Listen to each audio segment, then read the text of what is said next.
At ayun guys, nandito na naman tayo ngayong araw na ito. Bali, ayun, yung nakaraan nag-post ako ng mga jacket na may mga tip dito, yan, mababangis at malulupit.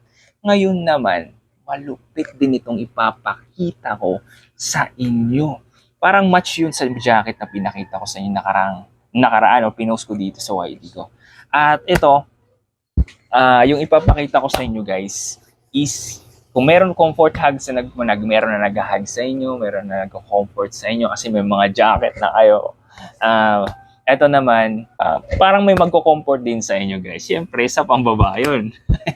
Kung wala kayong brief o wala kayong short, meron akong sagot dyan sa inyo. Meron na tayong jogger, taladan. Yun, joke lang yun syempre. Ayun, ang jogger na to, hindi siya yung simpleng jogger lang na nakikita natin pang araw-araw, yung mga jogger na yung mga simpleng-simple lang talaga na wala kang makitang datingan ba. Eto, may dating siya guys. May dating siya. As in, may dating.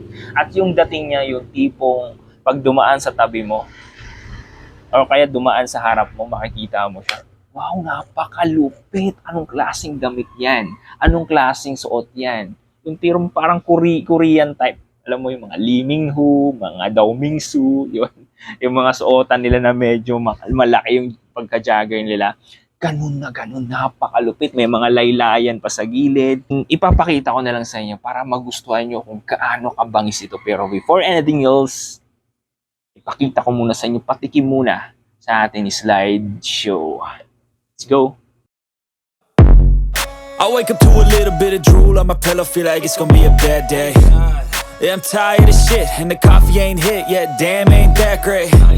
I don't wanna go to work, cause my boss is a jerk, and I'm not. Ayun na nga, nakita nyo na, nakiliti na kayo kung gaano kalupit yun.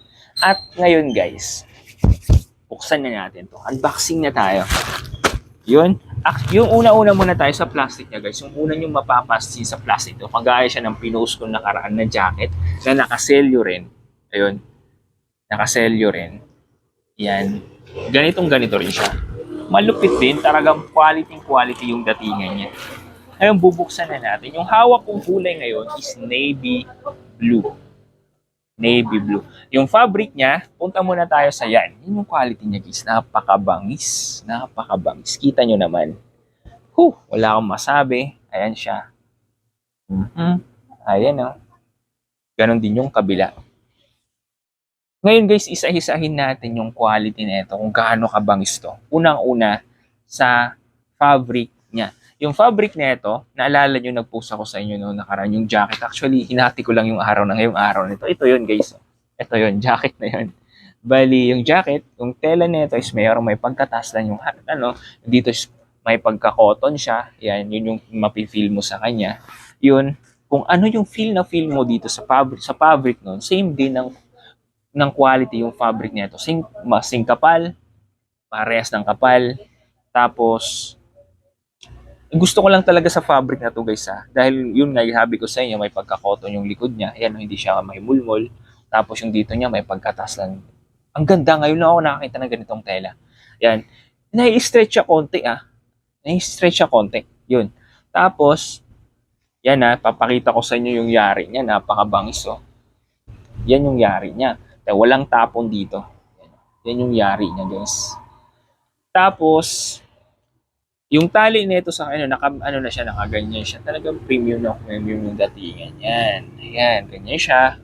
Tapos, ito, yung, yung zipper pocket niya, is zipper pocket na. Ay, walang problema. Ang kinaganda rin sa zipper pocket na to is coated siya ng black, yung na-research ko kasi yung pag-coated kasi yung zipper mo ng ganito, yung black. Kasi meron kasi yung mga parang gold yung niya, zipper. Ang sumasabit siya. Unlike kasi pag ganito, talagang sumasabay. Mabilis lang kasi masira yung mga ganun. Ito kasi, may mga ganito na ako zipper na short.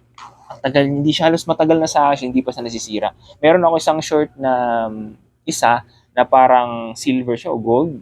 Naputol yung dito niya tapos na hindi na siya kumakapit sa Ito kasi talaga, mga ganitong klaseng zipper. Talagang tumatagal to. Yan. Yun, magkabilaan siya, zipper pocket. Yan. Tapos yun, yung sa gilid niya dito guys, may nakalagay siya na ganito, patches. na nakalagay fashion 1986 clothing designed by. Yan. Yan siya sa side niya. Tapos sa side doon, meron din siyang nakasabit. Yung sinasabi ko sa inyo kanina, guys. Yung perong nakasabit dito sa baba na parang laylayan. Yan. Ito kasi yung nauso ngayon sa mga Korean looks natin dyan. Yung medyo yung mga may laylayan dito, mababangis tingnan, pumpopogi points talaga. Yan, no? Napakalupit. Magkabilaan yan, guys, ha? Kabilaan yan. Tapos sa side doon, guys, kung mapapansin niyo yung side to side niya, para siyang may bulsa dito. Hindi po yung bulsa, design lang din po yan. Yung dito niya, yan, no? Yan, nakita niyo? Parang ganyan siya. Tapos yung nagtatanong ka kung may garter sa baba, wala po tong garter. Ganyan po siya. Yan, para siyang pants type. Ngayon, yun yung quality niya. Punta tayo sa bulsa, yung loob ng bulsa niya. Parang ganito rin yung bulsa niya. Yung kagaya doon sa jacket na pinakita ko sa inyo. Ganon din. Tama lang din naman sa fabric kasi halos parehas lang ng textures pag kinapa mo. Hindi siya makapal, hindi rin siya manipis, katamtaman lang. Pero hindi siya madaling masira. Mafe-feel mo naman yun pag madaling masira. Parang sobrang mabilis mapunit. Ito, good na good siya. Tapos, ayun, overall, okay siya sa akin. From 100%, maybe I rank this one as 90 or 95. Lapit, no? Napakalupit. O kaya, babaan natin konti. Masyadong malaki yung expectation natin. Mga 85 or 89. Pwede na yun. Napakalupit na ito. Kasi hindi ko siya may lalagay sa 100 kasi mga ano na yun eh. Mga branded na yun. Ito kasi hindi branded. Parang imitation lang. Pero malupit. Malupit. Ang ganda ng quality niya. Ayun. Ngayon yung sizes nito. Ano ba mga sizes nito? Meron tayong large. Meron tayong 2XL. Meron tayong medium, meron tayong, anong size pa to? Basta, medium, large, and XL. Ngayon, i-check natin kung meron pa tong size at i-fit in natin kung gaano siya kabangis. Tara, exit ka na. Let's go. Ayun. Bali, ayun na nga guys. Nakasuot na nga siya sa akin. Paano ba yan? Napakabangis niya ng sinuot ko. Yung suot kong ito guys is size medium. Yun yung, ang kinaganda kasi nito guys, although maliit siya, garterized kasi to. Yun. Masikip na siya sa akin, sa masikip, pero hindi naman siya as in masikip. Kasi kung uupo ako, gaya niyan, uupo ako ng ganito, pakiramdam ko, ni-stretch talaga siya. Yan, na-stretch siya talaga, promise. Tapos, comfortable talaga siya isuot kasi nga yung feel na feel ko, yung sinabi ko sa inyo kanina, yung pangloob niya is parang cotton. Yan, no? Feel na feel ko na hindi siya mainit. Tapos pag gaganito ako, kasi sabi ko medyo may kasi ano siya eh. Na-stretch talaga siya, promise. Oh, hindi lalapit pa. Feel na feel ko, para siyang na-stretch. Yan, oh. Kaya, tapos comfortable talaga siyang isuot. Yan, oh. Tapos gaganito ako. Napakabangis. Yan, oh. Ito yung bulsa niya. Yan siya. Tapos ito yung ano niya. Yan. Napakalupit pag tinignan yung personal. Yan, medium tong suot ko guys ha. Tapos, pwede na tong ibagay doon sa mga t-shirt na medyo fitted o kaya, ano, panalong-panalo tapos naka-shoes ka. Pwede pang lakad o kaya pang motor o kaya mga pang formal na gathering, something like that. Ganon. Yan o, napakalupit. Medium tong suot ko. Wala siyang bulsa sa likod. Yun. Dalawa lang magkabilaan, harap at likod. 2 pocket lang siya. Yan, bali ito design niya. Yun na gusto ko sa mga parang may laylayan. Yung sabi ko sa inyo kanina. Ayun, yung may mga kulay nga pala to na ano, yung suot nating, ano, hindi ko nasabi sa inyo kanina. Yung kulay nito, meron tayong ganito. Meron tayong navy blue. Meron din tayong chocolate brown. Meron din tayong black. May black tayo. At ano pa ba? Yun, parang ito, army green. Yan, mga 5 kulay lang meron ito. At noon, punta naman tayo sa ibang size. Let's go. Ayun, bali yung hawak ko ngayon guys is size large. Hawak ko, suot pala. Ayan. Yung suot ko ngayon is size large. Comfortable siya suot guys, hindi siya nalalayo sa laki ng medium. Sa fit ng medium, hindi siya nalalayo. Medyo malaki lang siya konti. Yun. At yung laki niya sa baba, tamang-tama lang. Ayan, hindi siya masyado talagang ano. Yan. Pero gusto ko siya para sa akin yung large siya. Tama lang sa laki sa akin. Tapos, punta tayo sa pag-upo. Try natin kung ano yung feel niya. Same lang din guys, pag umupo ka, parang stretchable din siya. Pero unlike kasi doon kanina sa sinuot ko na size medium, feel mo na parang may sikip talaga siya. Unlike kasi dito, pag nakaupo ka, tamang-tama lang. Tamang ano lang siya. Ayan siya. Ayun, bali okay na tayo. Sa size large. Ganyan siya. Yan yung pormahan niya. Tapos, ito yung likod niya. Ayan, napakabangis. Parang gusto ko na to kaysa sa maong. Alam mo yun, kasi yung maong kasi, medyo mabigat siya pag sinot. Unlike kasi dito, napakaswabe. Promise. Napakaswabe. Sumasabay sa galaw mo, sumusunod. Yung let's go. Ayun. Suot ko guys is, XL siya. Yan siya. Maluwag na siya sa akin. Kitang-kita nyo naman. Pati yung pambaba niya, medyo humaba na siya at sumasagi na sa floor. Yan, halos na. Pero hindi naman as in. Siguro yan lang, yan lang. Pero sumasagi na siya. Tapos, yun, lumaki na siya konti. Bagay ito sa mga mahilig yung medyo maluwag sa baba. Yan. Tapos, yun, bagay ito sa kanila. Yung sa mga mahilig sa medyo, yung mga nagra-rock o nagra-rap, mahilig sila yung medyo maluwag na ano. So, kasi mabangis daw. Ito, bagay ito sa kanila. Yan. Okay rin naman sa akin. Hindi naman not bad. Not bad. Comfortable din siyang isuot. Yun. Tapos, yun. Okay siya. Pag iupo natin, mas lalong maluwag. Mas lalong hindi mo makifeel na may stretchable siya. Kasi malaki siya sa atin. Yan. Tapos, yun. Ganyan siya. Ang suot ko is XL. Maluwag na siya sa akin, guys. Tapos ang maganda rin naman kasi nito guys, talagang kapit na kapit siya sa akin kasi garterized siya. Kaya hindi mo rin mafe-feel yung laki niya. Lalo na dito sa waist. Ayun, punta tayo sa pinakamalaki sa lahat. 2XL. Ayun. Ito na nga. Suot na nga natin yung 2XL guys. Para na tayong kinumutan ng malaking suot. Yun, ang laki niya guys.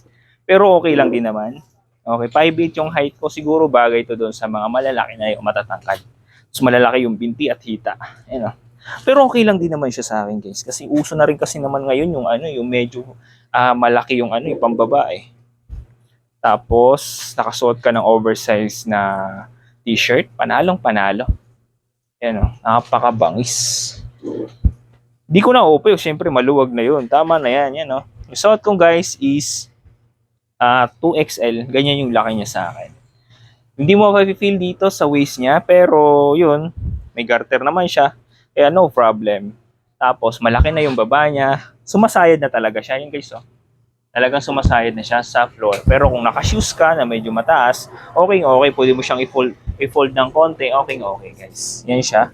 Tapos, parang naano lang ako guys, na tawag dito. Na-intriga lang ako. Why not i-try kong isuot yung jacket na pinost ko dito sa YT ko. Nakaparehas na ito. Kung gaano kalupit. Kaparehas din ng kulay. Yan, Yan. Na-intriga lang ako kung gaano kalupit siya. At let's see kung bagay ba talaga to sa atin. Pag nakasuot tayo ng ganito, tapos medyo malaki. Yung suot ko ngayon sa pangtaas, ano to? XL. Tingnan natin kung bagay. Oh my goodness, mukhang bagay nga. Napakalupit. Oh my goodness. Napakalupit. Ganyan siya guys. Bagay na bagay. Panalong panalo. Pang forma talaga. Ayun. Tingnan nyo na kung gaano kabangis. Medyo malaki siya sa akin. Yung pambaba kasi ito 2XL to. Ito is XL. Tapos medyo rock na. Tingnan nyo, Tingnan nyo naman, bumili ka ng ganito. Ganyan yung dating sa'yo. Yan. Pagkakaguluhan ka na yan, guys. Kung saan ka mang pumunta. Yan, Yan. Paano pa hinihintay nyo? Tara, let's go. Price reveal tayo kung magkano mga to. Ayun, bali yun. Price reveal na tayo. Magkano nga ba yung mga malulupit na jogger? Ito. Bali ito, yung mga quality na jogger natin. Yan. Ganyang kalulupit. Is only 170 lang. 6 na piraso lang i-abil mo sa akin. Meron ka ng ganitong jogger na mga mababangis, pamatay kung makikita to ng kahit na sino na dumaan sa harapan mo. Panalo to guys.